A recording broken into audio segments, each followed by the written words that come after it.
থাপ্পড় ছাড়া আর কিছুই চেনে না। ওকে খবর দিয়েছি এক্ষুনি এলো বলে। রাজামশাই, কৃষ্ণনগরের মন্ত্রী এসেছেন। ওকে ভেতরে পাঠিয়ে দাও। প্রণাম খাম্বাজ রাজ। এ কি রানীমা, আপনি? আমি তোমাদের কৃষ্ণনগরের রানীমা নই, আমার নাম ললনা। আমি হরেক রকমের গলায় কথা বলতে পারি। এটা আমার আসল গলা। ওরে বাবা রে বাবা রে বাবা, আপনি তো প্রতিভার জলজ্যান্ত রূপ। একে আপনি কোথা থেকে পেলেন খাম্বাজ রাজ? বেশ কিছুদিন আগে একটা যাত্রা দেখতে গিয়ে ললনার সাথে পরিচয় হয়। ওর ব্যাপারে সবকিছু জানার পরে আমার মাথায় একটা বুদ্ধি খেলে যায়। তাই আপনি আমাকে ডেকে পাঠিয়েছেন, তাই তো? একদম তাই। আমার একটা পরিকল্পনা আছে। ছলে বলে কৌশলে ওই কৃষ্ণনগরের আসল রানীকে কিছুদিনের জন্য বাইরে পাঠাতে হবে, আর সেই সুযোগে সেসব দায়িত্ব আমার ওপরে ছেড়ে দিন। আমি নিজের দায়িত্ব নিয়ে ললনাকে কৃষ্ণনগরের রানীর সমস্ত আদব কায়দা শিখিয়ে দিয়েছি। এখন শুধু আমি বাকি ব্যাপার নিয়ন্ত্রণ করব। এখন মহারাজ বাৎসরিক হিসেব নিয়ে ব্যস্ত, তাই রানীমা চলে যাবেন আর তার বদলে ঢুকবে ললনা দেবী। তাহলে আর দেরি কেন? আজ রাতেই বেরিয়ে পড়ো। আর যদি আমার পরিকল্পনা অনুযায়ী এগোতে পারো, তাহলে কিছুদিন পরে তুমি হয়ে উঠবে কৃষ্ণনগরের রাজা। আমার কত দিনের আশা। চলুন তাহলে।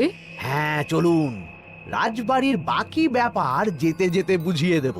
রানীমা কিভাবে কথা বলেন, কাকে কি বলে ডাকেন, রাজবাড়ির কোথায় কি আছে সব।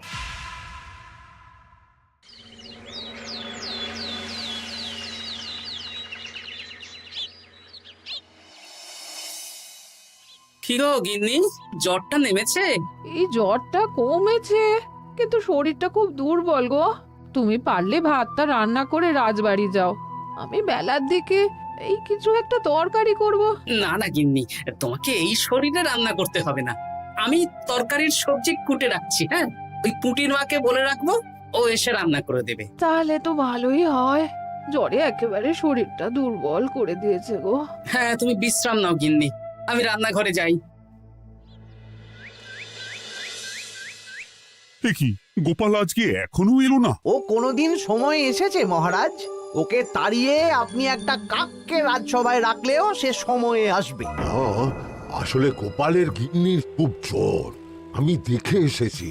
তাই হয়তো ওর গিন্নির সেবা শুশ্রূষা করতে গিয়ে গোপালের দেরি হচ্ছে। তোমাকে আর গোপালের হয়ে কাসুন্দি গাইতে হবে না। এই তোমরা থামো তো। একটু দেরি হয়ে গেল মহারাজ। আসলে গিন্নির খুব জ্বর, তাই কিছুটা রান্না করে এলাম। আচ্ছা আচ্ছা আচ্ছা, তা এখন তোমার গিন্নির শরীর কেমন আছে? আগের থেকে ভালো আছে মহারাজ, জ্বরটা কমেছে, কিন্তু শরীর খুব দুর্বল। বেশ বেশ, একটু যত্নআত্তি করো। যাই হোক, আজকে সারা বছরের খরচের হিসেব আর আগামী অর্থনৈতিক বছরের প্রকল্প নিয়ে আলোচনা হবে। আলোচনা শুরু করা হোক।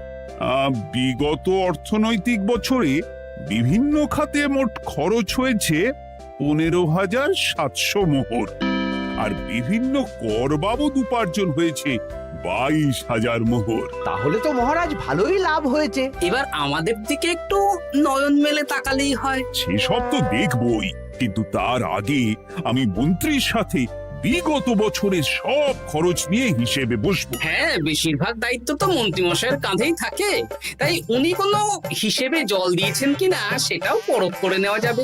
এত কাজের চাপ যাচ্ছে কদিন, শান্তিতে ঘুমোতেও পারছি না। মন্ত্রী, তুমি আজ বিকেলে রাজবাড়িতে চলে এসো। বিগত অর্থনৈতিক বছরের হিসেবগুলো একবার দুজনে বসে মিলিয়ে নেব। আচ্ছা মহারাজ, যা করার তাড়াতাড়ি করে নিতে হবে। এখন দেরি করলেই এই বছরের প্রকল্পগুলো শুরু করতে দেরি হয়ে যাবে। মহারাজের জয় হোক। বলো প্রহরী, তুমি কি কিছু বলবে? মহারাজ, একজন কালো চাদর মুড়ি দেওয়ার লোক এলেন আর আমার হাতে এই চিঠিটা ধরিয়ে দিয়ে চলে গেলেন। এই গরমে চাদর মুড়ি? অদ্ভুত লোকটা। কি রে বাবা? সর্বনাশ! কি হলো? তোমাদের রানীমার জ্যাঠামশাই খুব অসুস্থ, তাই পরিবারের সবার সাথে দেখা করতে চান। ও মা গো! আজ সভা এখানেই শেষ। এইবার শুরু হবে আসল খেলা। কি বলছেন মহারাজ? হ্যাঁ রানী। আমাকে এক্ষুনি জ্যাঠামশাইয়ের কাছে যাওয়ার বন্দোবস্ত করে দিন মহারাজ। কিন্তু রানী, তোমার জ্যাঠামশাইয়ের বাড়ি কৃষ্ণনগর থেকে ঘোড়ার গাড়িতে গেলেও তো 1.5 দিন সময় লেগে যাবে। এদিকে আমার এত কাজের চাপ। আপনি বরং কয়েকদিন পরে আসুন, আমাকে এক্ষুনি যেতে হবে মহারাজ। বেশ বেশ, আমি তোমার যাওয়ার ব্যবস্থা করছি। সাবধানে যেও রানী, আমি 2-3 দিনের মধ্যেই আসছি।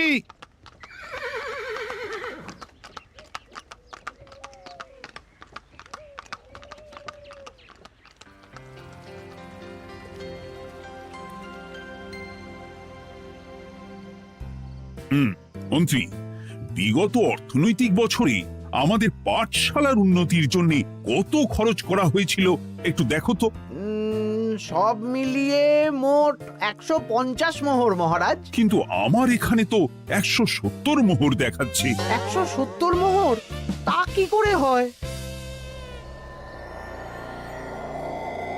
একই রানীমা, আপনি ঘোড়ার গাড়ি করে গেলেন আর হেঁটে চলে এলেন? সে আমার ব্যক্তিগত ব্যাপার, তুমি তোমার কাজ করো।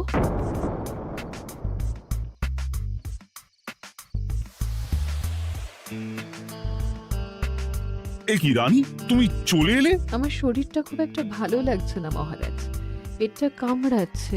তাই সহিসকে বললাম ঘোড়ার গাড়ি নিয়ে জ্যাঠামশাইকে দেখে আসতে, আর আমি বাড়ি চলে এলাম। ও, সহিস এসে খবর দেবে, তারপর আমি আর আপনি দুজনে একসাথে যাব।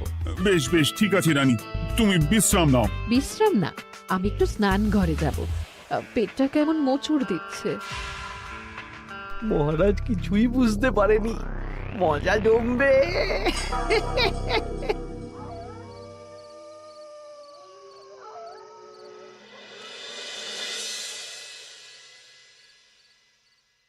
এ কি রানী, তুমি তোমার সব গয়না গাটি বের করছো কেন? আমার আর এই পুরনো নকশার গয়না পছন্দ নয় মহারাজ।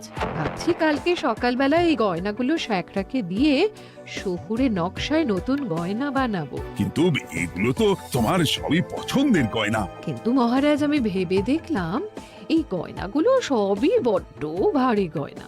আমি শহুরে আধুনিক নকশার হালকা গয়না পরবো। এমনিতে জ্যাঠামশাইয়ের শরীরটা ভালো নেই, মনটাও ভালো নেই, ও, পেটটা কেমন মোচড় দিচ্ছে। আমি আরেকবার স্নান ঘরে যাব।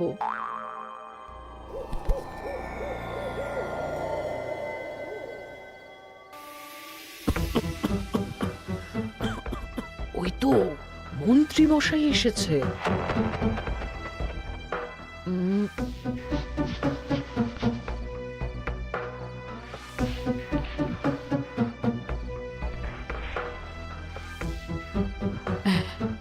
এই রাজ্যে গোপাল আমার শত্রু, কালকে থেকে গোপালকে খাটাবে।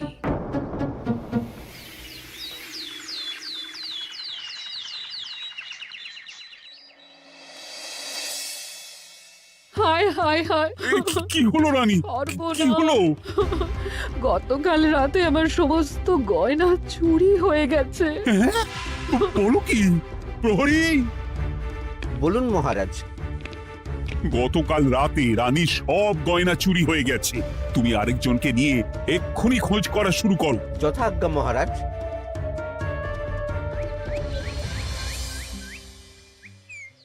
আমার সব গয়না চুরি হয়ে গেল, এবার আমি কি করব? রানী তুমি কেঁদো না, সেই সকাল থেকে কেঁদেই চলেছ। আমি তো প্রহরীকে খোঁজ করতে পাঠিয়েছি। এই সব প্রহরী কর্মচারী কাউকে বিশ্বাস হয় না আমার। আজ থেকে সবাইকে ছুটি দিয়ে দেব। কি বলছো তুমি? সবাইকে ছুটি দিয়ে দিলে রাজবাড়ির কাজ কে করবে? কেন? আমাদের সবচেয়ে বিশ্বাসযোগ্য সভাসদ গোপাল আজ থেকে রাজবাড়ির সব কাজ গোপাল করবে। কি বলছো? আপনি কি বলতে চাইছেন? গোপাল বিশ্বাসযোগ্য না? হ্যাঁ, গোপাল আমার সবচেয়ে প্রিয়। ওর চেয়ে বিশ্বাসযোগ্য আর কেউ নেই। কিন্তু কোনো কিন্তু না, বলবেন আপনার আদেশ। এক্ষুনি গোপালকে ডেকে পাঠান। যেমন তোমার ইচ্ছে।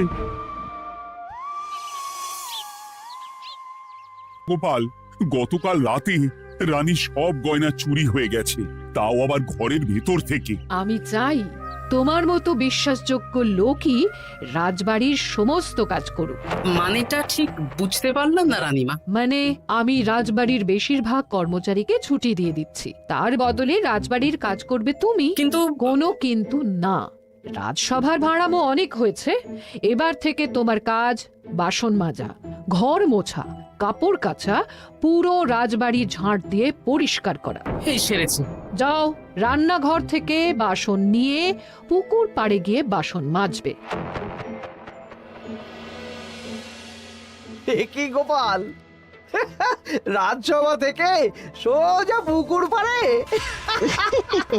এ কি হয়েছে নাকি? হ্যাঁ, খুব হাসি পাচ্ছে না? হাসি তো পাবেই। নতুন রানীমা আসার পরে তোমার এই হাল করে ছেড়ে দিল। নতুন রানীমা? না, আসলে ঘটা বলতে চাইছে রানীমা তোমাকে নতুন চাকরি দিয়ে এই হাল করলো। ও যা হয়েছে ভালো হয়েছে, আমার পেছনে না লেগে নিজের কাজ করুন যান। কোথায় কি বলতে হয় জানিস না নাকি? অভ্যেস নেই তো, তাই মুখ ফসকে বেরিয়ে গেছে।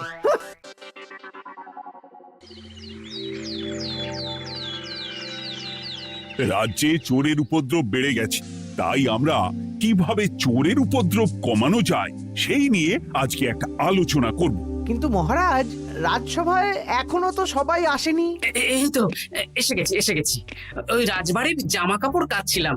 এ কি, গোপাল এখন রাজবাড়ির জামা কাপড় কাচে? হ্যাঁ, সেসব করতে গিয়ে আমার নিজের জামা কাপড়ই ভিজে গেল, তাই বদলে এলাম। মহারাজ, রানীমা ঘোড়ার গাড়ি করে এসেছেন। মানেটা কি? রানী তো রাজবাড়িতেই আছে। কি মহারাজ, আমি প্রহরীদের কাছে শুনলাম আমার মতন দেখতে কেউ রাজবাড়িতে উড়ে এসে জুড়ে বসেছে। মানে তুমি তো আগেই চলে এলে। কি কাণ্ড! এই কে? শুনলাম আমার মতন দেখতে কেউ এসেছে। ও আচ্ছা, আপনি। তা কি চাই আপনার? বোঝো কাণ্ড, একরকম দেখতে একরকম গলা। এ বলে আমি আসল, ও বলে আমি। হায় হায় হায়, আসল নকল বোঝাই দায়। একটা নয়, দুটো রানী। আমার জ্যাঠামশাই একদম সুস্থ। এই মহিলা নিশ্চয়ই ভুয়ো চিঠি দিয়ে নিজের রাজবাড়িতে ঢোকার সুযোগ খুঁজছিল। একদম বাজে কথা বলবেন না। আপনি কে সত্যি করে বলুন। সমস্যা সমস্যা, ঘোর সমস্যা। আমার কোনো পাণ্ডিত্য দিয়ে বুঝতে পারছি না কে আসল আর কে নকল। আমি আসল, বিশ্বাস করুন। আমি তো এই মাত্র এলাম। না, আপনি নকল, আমি আসল। কিভাবে বুঝবো? আমি বলবো মহারাজ, এই যে এই রানী আসল। হ্যাঁ, কিন্তু মন্ত্রীমশাই, আপনি কি করে বুঝলেন? না মানে এই রানীমা তোমার উপরে এত ভরসা করে রাজবাড়ির কাজ করাচ্ছেন, কাউকে বিশ্বাস করেননি, একমাত্র তোমাকে বিশ্বাস করেছেন। এত ভালোবাসা, এত বিশ্বাস কার থাকতে পারে বলো? মানে গোপাল, তুমি রাজবাড়ির কি কাজ করছো? বাসন মাজা, ঘর মোছা, বাগান পরিষ্কার, অনেক কাজ করছি রানীমা। আপনার সব গয়না চুরি হয়ে গেল, তাই কাউকে বিশ্বাস করা যাবে না বলে ওই রানীমা আমাকে কাজে রাখলেন। এই ওই বন্ধ করে একটা উপায় বের করো। বেশ বেশ, আমি ধরে নিচ্ছি দুজনেই আসল। তাই আপনাদের দুজনকে আমি পরীক্ষা নেব, দেখব কে উত্তীর্ণ হন। তাই নাও। আপনারা দুজনেই তো সেনাপতিকে চেনেন, বলুন তো সেনাপতির আসল নাম কি? সনাতন সেন। আচ্ছা, আপনাদের বাপের বাড়ি কোথায়? বিজয়গড়। দূর দূর, গড়গড় করে সবই বলে দিচ্ছে। এভাবে হবে না, অন্য কোনো উপায় ভাবো। বেশ, সেনাপতি তলোয়ার দাও তো। দিচ্ছি। এই নিন, এই তলোয়ার দিয়ে মহারাজকে মেরে ফেলুন। আপনাদের মধ্যে কে মারতে চান বলুন। এসব তুমি কি বলছো গোপাল? মহারাজ আমার পতি পরমেশ্বর, ওনাকে আমি মারতে পারি? আমি স্বপ্নেও ভাবতে পারিনি গোপাল তুমি এই জঘন্য কাজ আমাকে করতে বলবে। আমি নিজের প্রাণের আহুতি দিতে পারি, কিন্তু মহারাজের গায়ে একটা আঁচড়ও দিতে পারবো না। উফ, খাম্বাজরাজ বেছে বেছে এক ধুরন্ধর নারীকে পাঠিয়েছেন, কোনো জবাব নেই। আমি বুঝতে পারছি না মহারাজ, এনাদের হাবভাব, কথাবার্তা, রূপ সবই একরকম। তবে যিনি ঘোড়ার গাড়ি চেপে এখন ফিরলেন, তিনি আসল হলেও হতে পারেন। আমি আসল, বিশ্বাস করুন। বললেই হলো? আসল হলে প্রমাণ করুন। বেশ, আজকে আর মাথায় কিছু আসছে না, আমি কাল আসবো। ততক্ষণ আপনারা দুজনে রাজবাড়ির দুটো ঘরে থাকুন। কি ছক মারিতে পড়লাম রে বাবা।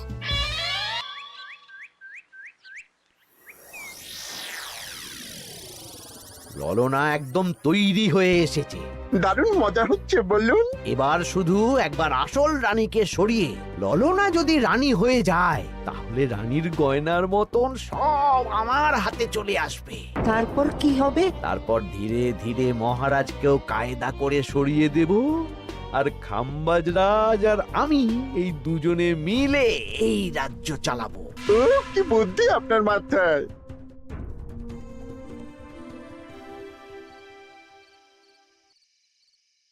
বলছি শোনো না, আমার শাড়িটা একটু ছিঁড়ে গেছে গো। তুমি বাজার থেকে কালকে আমার জন্য একটা শাড়ি নিয়ে আসতে পারবে? হ্যাঁ? আচ্ছা বেশ, নিয়ে আসবো শাড়ি।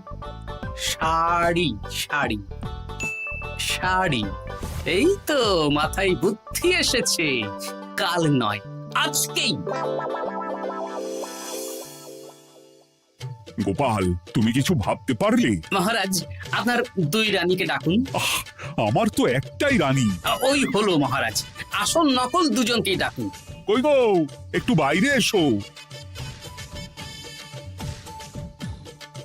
বলুন মহারাজ, আপনি ডাকছেন? আচ্ছা, আমি দুটো শাড়ি নিয়ে এসেছি, লাল শাড়ি আর নীল শাড়ি। এই দুটোই মন্ত্রপুত শাড়ি, এক সিদ্ধ পুরুষ দিয়েছেন। কে তিনি? না, সেসব এখন বলা যাবে না, তবে এই শাড়ি দুটো একটা একটা করে ওনাদের দিয়ে দিন। এবার আমি এই শাড়ির বিশেষত্ব বলি। হ্যাঁ বলো গোপাল, বলো। আপনারা দুজনেই আজ রাতে এই শাড়িটা পরবেন, সারা রাত পরে থাকবেন। এই শাড়িগুলো 12 হাত মাপের শাড়ি। আগামীকাল সূর্যোদয় হওয়ার পরে যার শাড়ি 4 হাত কমবে সেই হবে আসল রানী। আচ্ছা বেশ, তাহলে তোমরা দুজনেই এই শাড়ি পরে থাক। কাল সকাল সকাল রাজসভা বসবে, তখন তোমাদের শাড়ি গোপালের কাছে জমা দিও। আচ্ছা। আমি যে নকল সেটা বুঝতে দেওয়া যাবে না। কি করে এই শাড়িটা 4 হাত কেটে ফেলে ওই তো ফল কাটার ছড়ি কেটে ফেলো। কালকে আবার মজা হবে।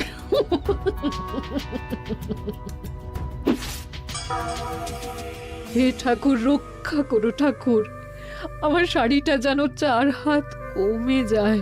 ঠাকুর রক্ষা করো।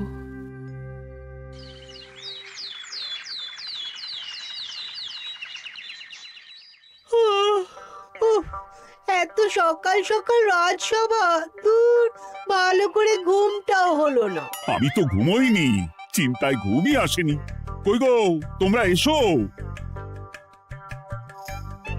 এই নিন আমার শাড়ি, এবার মেপে দেখুন, এটা 4 হাত কমে গেছে। এই দেখুন মহারাজ, বিশ্বাস করুন আমি আসল, কিন্তু এই শাড়িটা সারা রাত পরে থাকা সত্ত্বেও 4 হাত তো দূর, 4 আঙুলও কমেনি।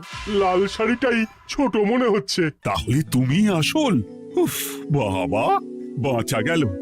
আয়, কে আছো?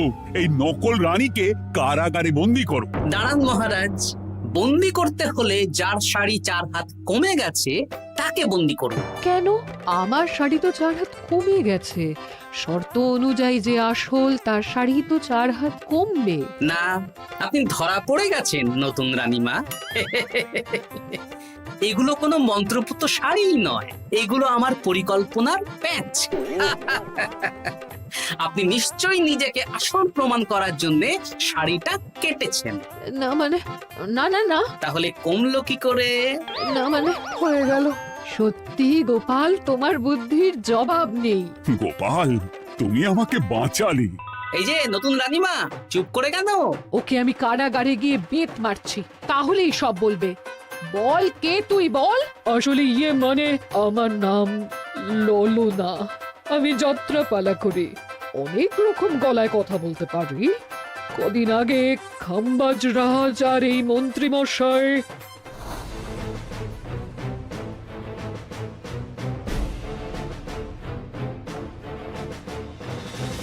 বাবা বাবা বাবা, এ তো দেখছি ললনার ছলনা।